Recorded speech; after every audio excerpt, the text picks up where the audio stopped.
Ghosts, angels, demons, fairies, vampires, werewolves.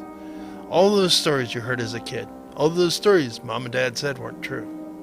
For most people, that's all they are, myth, legend. Occasionally people find there is something out there in the dark. Many years ago I trained with the late Lou Gentili, one of the best known demonologists in the United States. When he died, he asked I continue his legacy. I've been continuing investigations since his death, but I also wanted to bring back his efforts to educate the public about what's really out there. Join us for a brand new YouTube series, The Paranormal Encyclopedia, with me, your host, Kevin Mears, demonologist and paranormal investigator, while we investigate what really goes bump in the night.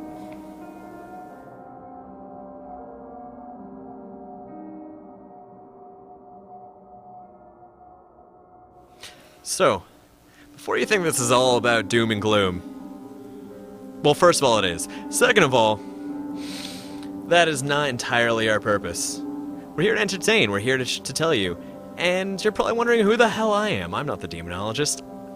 It's my job to ask questions, it's my job to be the skeptic. I've got some background in history, particularly about witches, but I'm here to hypothetically be your voice. I'm Drew. Welcome to Paranormal Encyclopedia.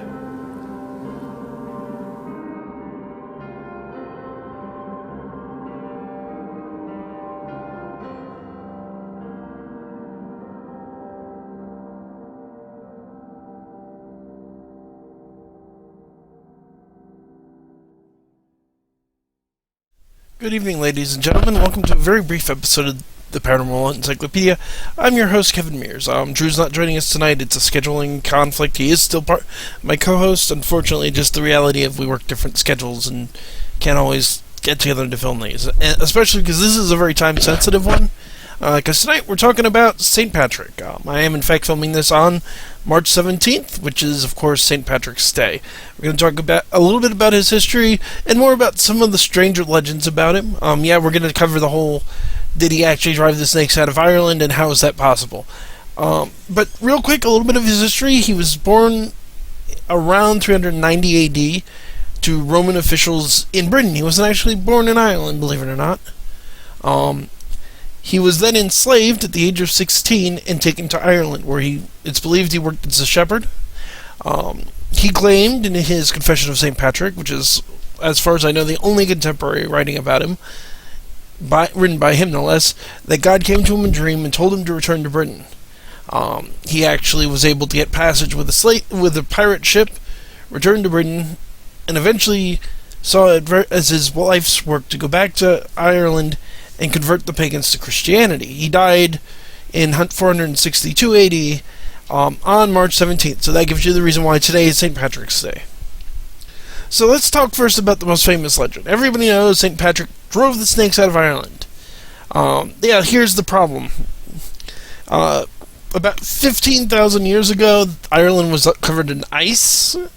As far as we know, there haven't been any snakes on any naturally occurring snakes on Ireland at least since then.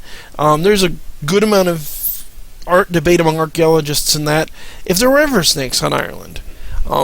So he drove non-existent snakes off of the island. How does that work?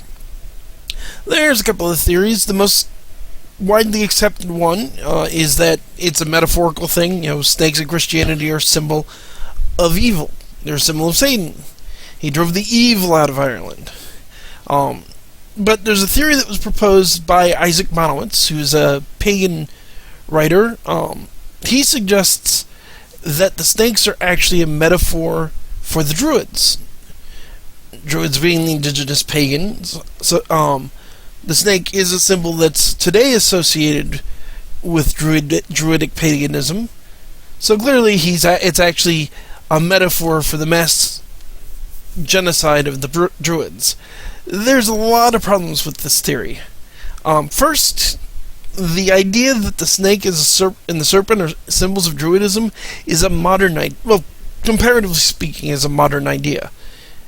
It wasn't an idea in Ireland at the time.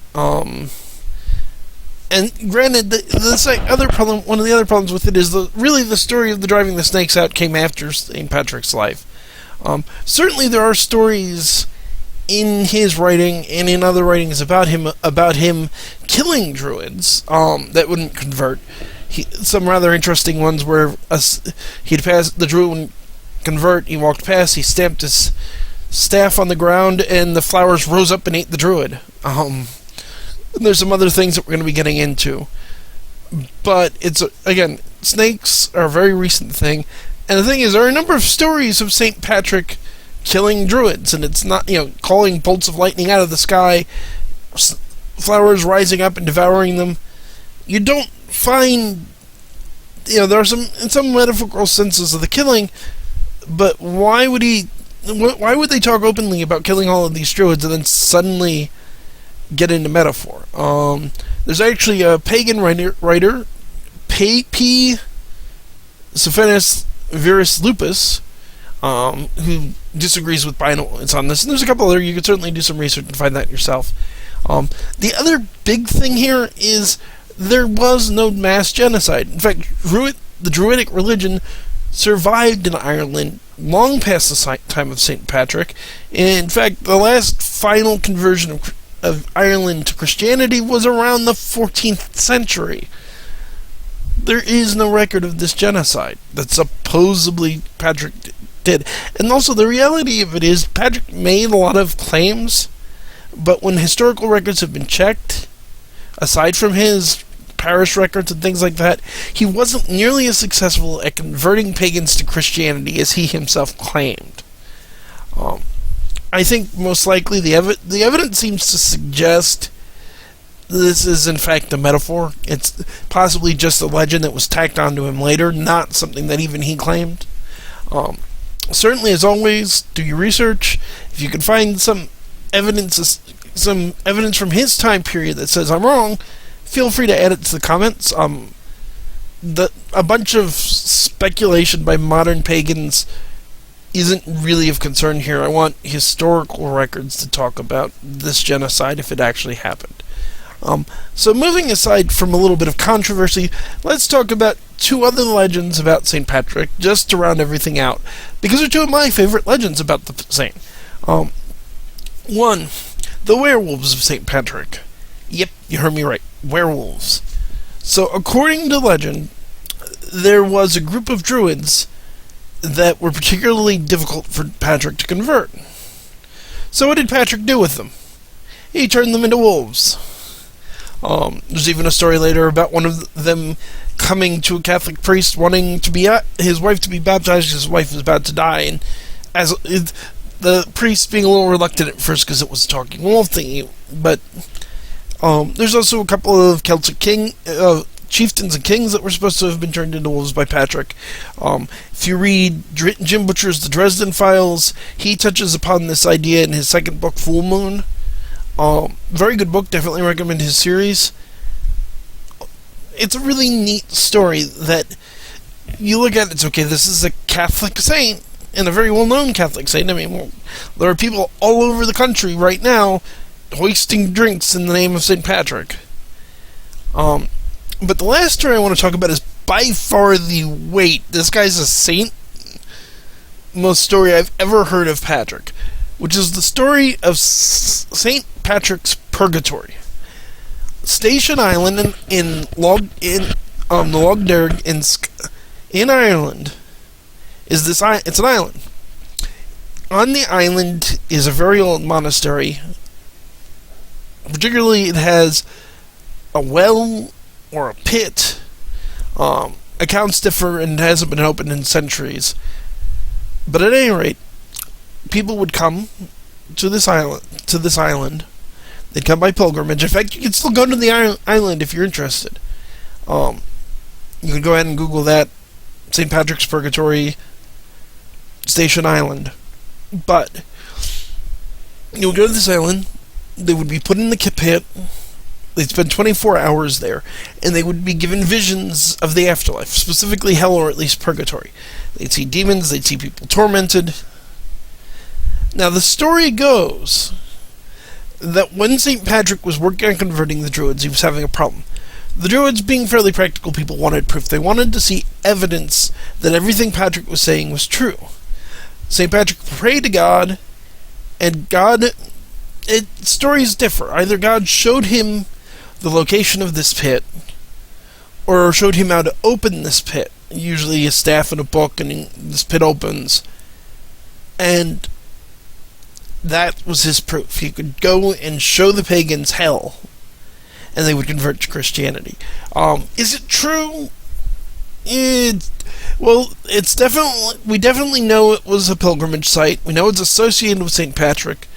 We know it was supposed to be this sort of glimpse into the spirit world. What we don't know for certain is if Patrick actually had anything to do with it. Again, this is another one of those cases where the first records of it are centuries after the man died. It may have been started by somebody else. It may have been started by him. There's really no way of knowing for certain. But it is a very neat concept of a Catholic saint opening a portal to hell. I find it fascinating. Patrick's a very interesting character. I definitely recommend people check him out.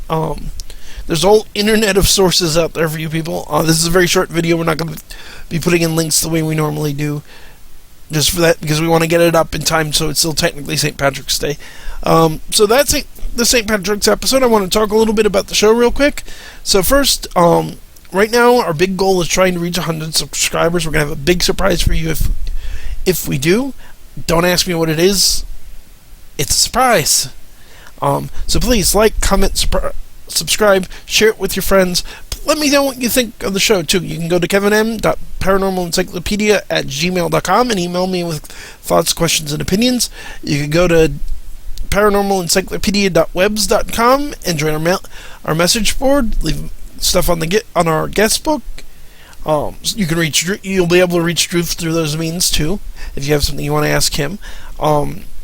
If you can, I'd love it, of course, if you go to our Patreon account and donate, but that's not as critical right now as the fact we need those subscribers.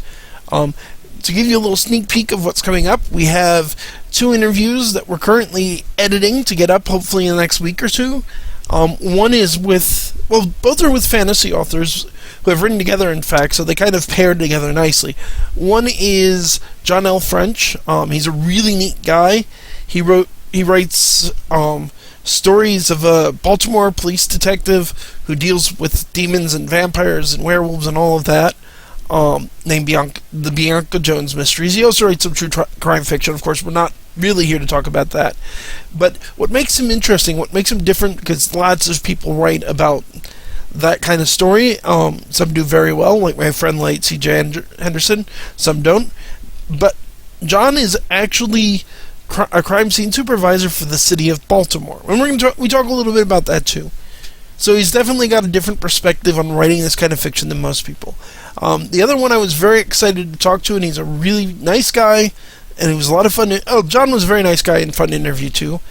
So I definitely recommend checking them both out. But the other one is Patrick Thomas. Anyone who's seen me talk at conventions has probably heard me mention his series Murphy's Lore. It's a great series of books about a bar in New York that's run by a leprechaun. Pagan gods show up, angels show up, demons show up, and he works. Knights of the Round Table show up, and he works all of these creatures and beings and personalities from folklore into a fairly cohesive world. What I really like about him, though, is the man does a phenomenal amount of research.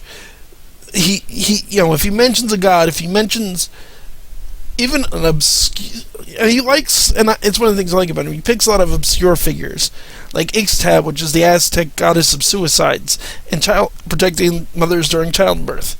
Wrap your head around that one. He writes about Sir Dagonet, the Knight of the Round Table, who was also King Arthur's jester. I definitely recommend checking out both interviews. They're a lot of fun. We have more interviews that we're working on getting together. There's a bunch I promised in the interview with Arthur Moyer. Those are still happening. It's a question of scheduling and timing. There are a lot of really wonderful, fantastic people, and they have busy schedules, as do I and Drew. But they are coming, so stick around. We got a lot of cool stuff coming, and that's it for now. Have a good night, everyone.